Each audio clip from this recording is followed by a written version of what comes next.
অনেক দিন পর ডেইলি ভ্লগ নিয়ে আসলাম। আমি সারাদিন কি খেয়েছিলাম সেই ভিডিওটা শেয়ার করব।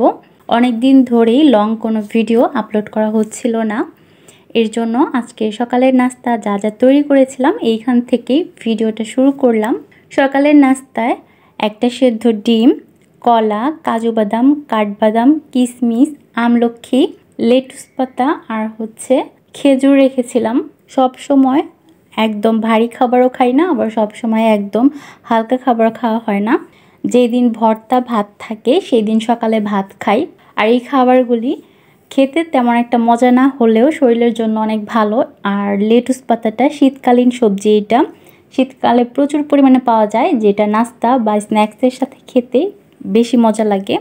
আর এইভাবে এটা খাওয়া হয়, সালাদ হিসেবে খুবই কম খেতে পারি, ওইটা আমার তেমন একটা পছন্দ না। এরপর আমরা একটা বাগানে গিয়েছিলাম কিছু চারা গাছের জন্য, এটা ফুল ভিডিও করা হয়নি। বাসায় আসার পর কাচ্চি রান্না করেছিলাম। আর কাচ্চিতে সাধারণত বাসমতির চালটাই ব্যবহার করা হয়, তবে আমার কাছে বাসমতি চালের থেকে চিনি গুঁড়া চালটা বেশি পছন্দ। আর কার কার কাছে বাসমতি চালের থেকে চিনি গুঁড়া চালটা বেশি পছন্দ কমেন্টসে জানাবেন। বাসমতি চালের নিজস্ব কোনো গ্রান বা স্বাদ নেই আমার মনে হয়, তবে চিনি গুঁড়া চাল দিয়ে কাচ্চি রান্না করলে বেশি মজা হয়। তাদের কাচ্চি বেশি পছন্দ, তারা বাসায় ট্রাই করে দেখতে পারেন।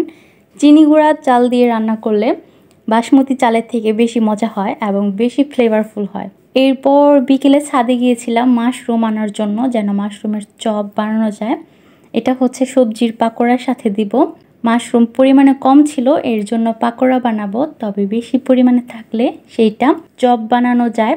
আর মাশরুম চোখের জন্য খুবই উপকারী, যাদের চোখের প্রবলেম তারা মাশরুম খেতে পারেন। আর মাশরুমের চারাটা কিনে নিয়ে আসছিল, তবে চারা যেভাবে সঠিক পদ্ধতিতে রোপণ করতে হয় তারা করতে পারেনি, এর জন্য মাশরুমগুলি সুন্দরভাবে বের হতে পারেনি। এমনিতে 3বার করে মাশরুম হয়, আর তারপরও মাশরুম প্রচুর পরিমাণে হয়েছিল। সন্ধ্যার নাস্তায় ছিল কেক, কলা আর মাশরুমের চপ। মাশরুম কার কার পছন্দ এটা কমেন্টসে জানাতে পারেন। ভিডিওটি যারা আমার ফেসবুক পেজ থেকে দেখছেন তারা আমার পেজটি ফলো করে দিবেন, আর যারা আমার ইউটিউব চ্যানেল থেকে দেখছেন তারা আমার ইউটিউব চ্যানেলটি সাবস্ক্রাইব করে দিবেন। সবার প্রতি অনেক কৃতজ্ঞ ফেসবুকে আমাকে এতটা সাপোর্ট দেওয়ার জন্য। ধন্যবাদ সবাইকে।